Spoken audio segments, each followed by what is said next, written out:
الله أكبر. الحمد لله رب العالمين الرحمن الرحيم مالك يوم الدين إياك نعبد وإياك نستعين اهدنا الصراط المستقيم صراط الذين أنعمت عليهم غير المغضوب عليهم ولا الضالين. ألف لام را تلك آيات الكتاب وقرآن مبين ربما يود الذين كفروا لو كانوا مسلمين ذرهم يأكلوا ويتمتعوا ويلهيهم الأمل فسوف يعلمون. وما أهلكنا من قرية إلا ولها كتاب معلوم ما تسبق من أمة أجلها وما يستأخرون. فقالوا يا أيها الذي نزل عليه الذكر إنك لمجنون لو ما تأتينا بالملائكة إن كنت من الصادقين ما ننزل الملائكة إلا بالحق وما كانوا إذا منظرين. إنا نحن نزلنا الذكر وإنا له لحافظون. ولقد أرسلنا من قبلك في شيع الأولين وما يأتيهم من رسول إلا كانوا به يستهزئون. كذلك نسلكه في قلوب المجرمين لا يؤمنون به وقد خلت سنة الأولين. ولو فتحنا عليهم بابا من السماء فظلوا فيه يعرجون لقالوا إنما سكرت أبصارنا بل نحن قوم مسحورون. ولقد جعلنا في السماء بروجا وزيناها للناظرين وحفظناها من كل شيطان رجيم إلا من استرك السمع فأتبعه شهاب مبين. والأرض مددناها وألقينا فيها رواسي وأنبتنا فيها من كل شيء موزون وجعلنا لكم فيها معايش ومن لستم له برازقين. وإن من شيء إلا عندنا خزائنه وما ننزله إلا بقدر معلوم. وأرسلنا الرياح لواقح فأنزلنا من السماء ماء فأسقيناكموه وما أنتم له بقادرين. وإنا لنحن نحيي ونميت ونحن الوارثون. ولقد علمنا المستقدمين منكم ولقد علمنا المستأخرين. وإن ربك هو يحشرهم إنه حكيم عليم. ولقد خلقنا الإنسان من صلصال من حمإ مسنون والجان خلقناه من قبل من نار السموم. وإذ قال ربك للملائكة إني خالق بشرا من صلصال من حمإ مسنون فإذا سويته ونفخت فيه من روحي فقعوا له ساجدين فسجد الملائكة كلهم أجمعون إلا إبليس أبى أن يكون مع الساجدين. قال يا إبليس ما لك ألا تكون مع الساجدين؟ قال لم أكن ليسجد لبشر خلقته من صلصال من حمإ مسنون. قال فاخرج منا فإنك رجيم فإن عليك اللعنة إلى يوم الدين. قال رب فأنظرني إلى يوم يبعثون. قال فإنك من المنظرين إلى يوم الوقت المعلوم.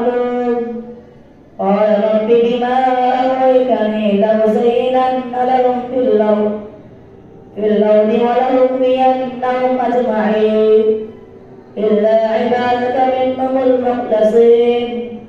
قال هذا صراط علي مستقيم إن عبادي ليس لك عليهم سلطان إلا من اتبعك من الغاوين وإن جهنم لموعدهم أجمعين لها 7 أبواب لكل باب منهم جزء مقصود إن المتقين في جنات وعيون ادخلوها بسلام آمنين ونزعنا ما في صدورهم من غل إخوانا على سور متقابلين لا يمسهم فيها نسب وما هم منها بمخرجين نبئ عبادي أني أنا الغفور الرحيم وأن عذابي هو العذاب الأليم ونبئهم عن بيت إبراهيم إذ دخلوا عليك قالوا سلاما قال إنا منكم وجلون قالوا لا توجل إنا نبشرك بغلام عليم قال أبشرتموني على أن مسني الكبر فلم تبشرون قالوا بشرناك بالحق فلا تكن من القانتين قال ومن يقنط من رحمة ربه إلا الضالون قال فما خطبكم أيها المرسلون قالوا إنا أرسلنا إلى قوم مجرمين إلا آل لوط إنا لمنجوهم أجمعين إلا امرأته قدرنا إنها لمن الغابرين فلما جاء آل لوط المرسلون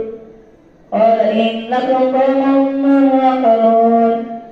قالوا بل جئناك بما كانوا به يمترون وأتيناك بالحق وإنا لصادقون فأسر بأهلك بقطع من الليل ولا يلتفت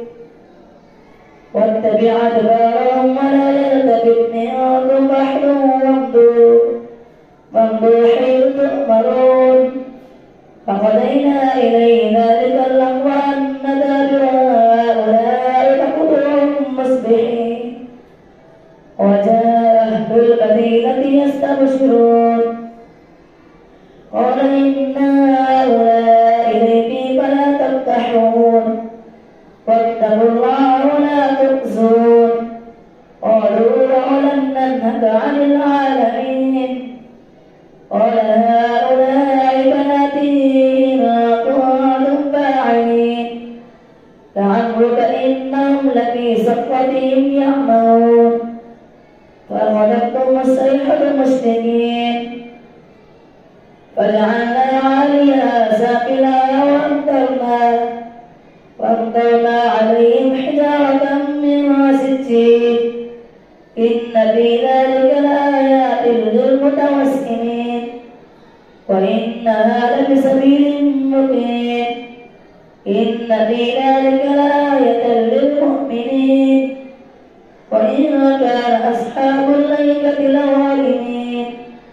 فانتقمنا منهم وإنهما لفي باب مبين ولقد كذب أصحاب الحجر المرسلين وآتيناهم آياتنا فكانوا عنها معرضين وكانوا ينحتون من الجبال بيوتا آمنين فأخذتهم الصيحة مصبحين فما أغنى عنهم ما كانوا يكسبون وما خلقنا السماوات والأرض وما بينهما إلا بالحق فإن الساعة لآتية فاصفح الصفح الجميل إن ربك هو الخلاق العليم ولقد آتيناك 7 من المثاني والقرآن العظيم لا تمدن عينيك إلى ما متعنا به أزواجا منهم ولا تحزن عليهم واخفض جناحك للمؤمنين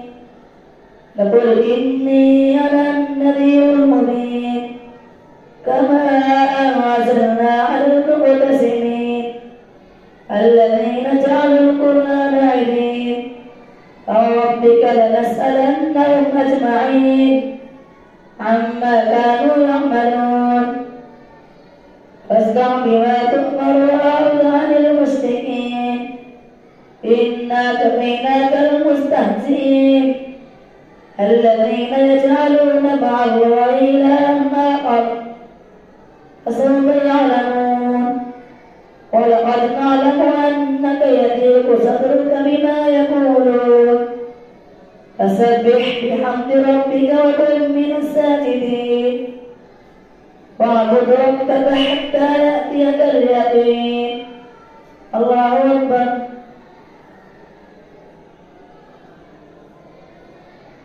سمع الله لمن حمده الله أكبر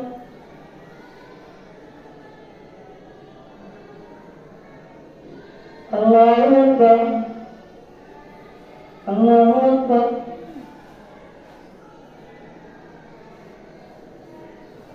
الله أكبر الحمد لله رب العالمين الرحمن الرحيم مالك يوم الدين إياك نعبد وإياك نستعين اهدنا الصراط المستقيم صراط الذين أنعمت عليهم غير المغضوب عليهم ولا الضالين أتى أمر الله فلا تستعجلوه سبحانه وتعالى عما يشركون ينزل الملائكة بالروح من أمره على من يشاء من عباده أن آمنوا أنه لا إله إلا أنا فاتقون خلق السماوات والأرض بالحق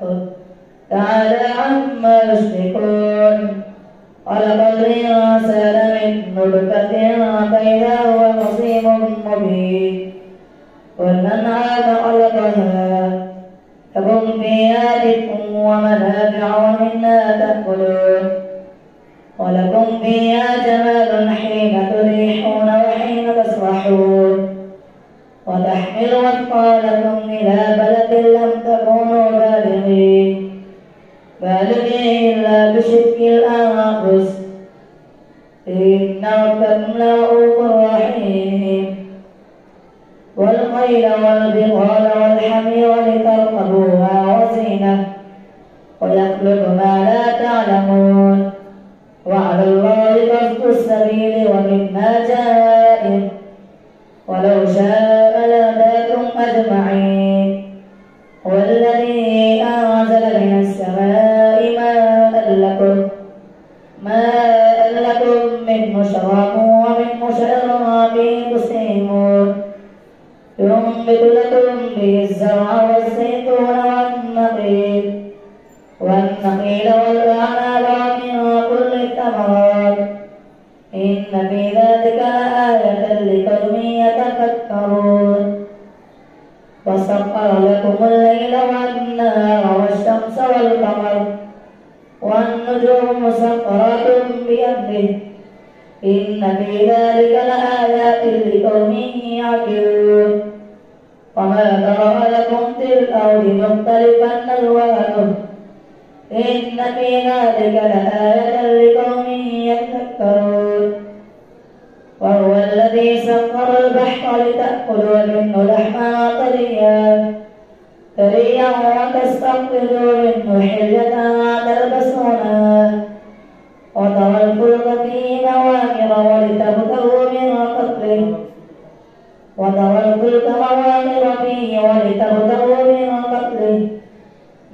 قبله ولعلكم تشكرون وألقى في الأرض رواسي أن تميد بكم أنهارا وسبلا لعلكم تهتدون وعلامات وبالنجم هم يهتدون أفمن يخلق كمن لا يخلق أفلا تذكرون تحصوها إن الله لغفور رحيم والله يعلم ما تسرون وما تعلنون والذين يدعون من دون الله لا يخلقون شيئا وهم يخلقون أموات غير أحياء وما يشعرون أيان يبعثون إلهكم إله واحد فالذين لا يؤمنون بالآخرة قلوبهم منكرة وهم مستكبرون لا جرم أن الله يعلم ما يسرون وما يعلنون إنه لا يحب المستكبرين وإذا قيل لهم ماذا أنزل ربكم قالوا أساطير الأولين ليحملوا أوزارهم كاملة يوم القيامة ومن أوزار الذين يضلونهم بغير علم ألا ساء ما يزرون قد مكر الذين من قبلهم فأتى الله بنيانهم من القواعد فخر عليهم السقف من فوقهم وأتاهم العذاب من حيث لا يشعرون ثم يوم القيامة يخزيهم ويقول أين شركائي الذين كنتم تشاقون فيهم قال الذين أوتوا العلم إن الخزي اليوم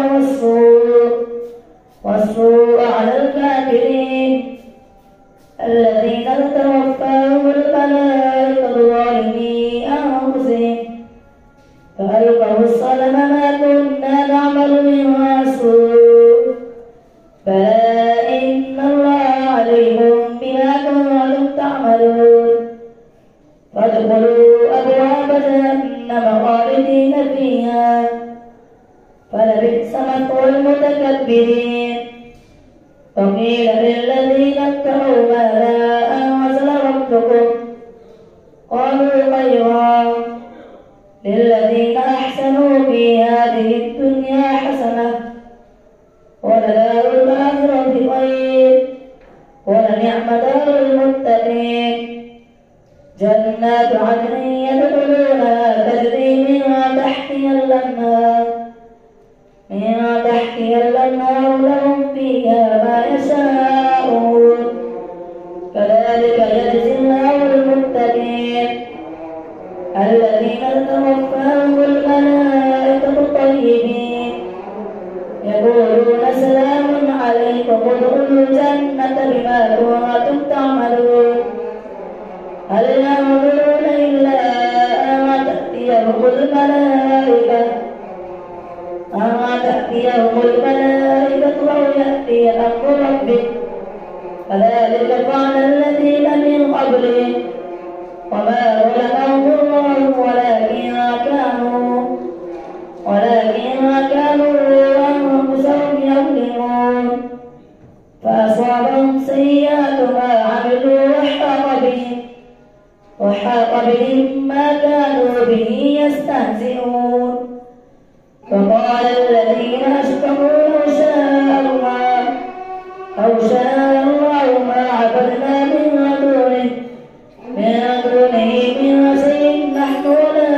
آباؤنا ولا حرمنا من دونه من شيء كذلك فعل الذين من قبلهم فهل على الرسل إلا البلاغ المبين ولقد بعثنا في كل أمة رسولا أن اعبدوا الله واجتنبوا الطاغوت فمنهم من هدى الله ومنهم من حقت عليه الضلالة فسيروا بالأرض فانظروا كيف كان عاقبة المكذبين إن تحرص على هداهم فإن الله لا يهدي من يضل وما لهم من ناصرين وأقسموا بالله جهد أيمانهم لا يبعث الله من يموت بلى وعدا عليه حقا ولكن أكثر الناس لا يعلمون ليبين لهم الذي يختلفون فيه وليعلم الذين كفروا أنهم كانوا كاذبين إنما قولنا لشيء إذا أردناه أن نقول له كن فيكون والذين هاجروا في الله من بعد ما ظلموا لنبوئنهم في الدنيا حسنة ولأجر الآخرة أكبر لو كانوا يعلمون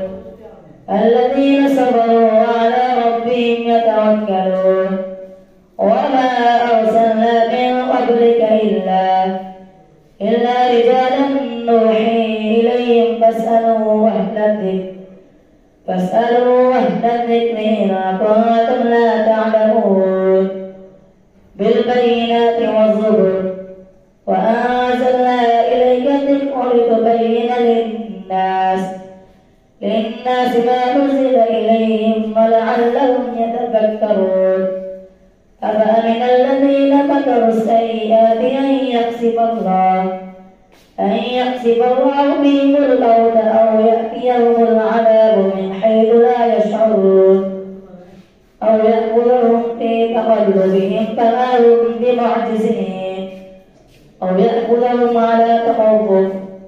فإن ربكم لرؤوف رحيم أولم يروا إلى ما خلق الله من شيء يتكيأ ظلاله عن اليمين والشمائل سجدا لله وهم داخلون ولله يسجد ما في السماوات وما في الأرض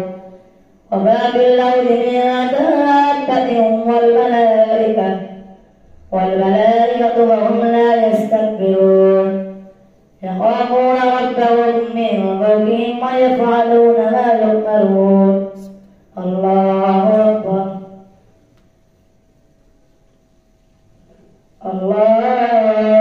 أكبر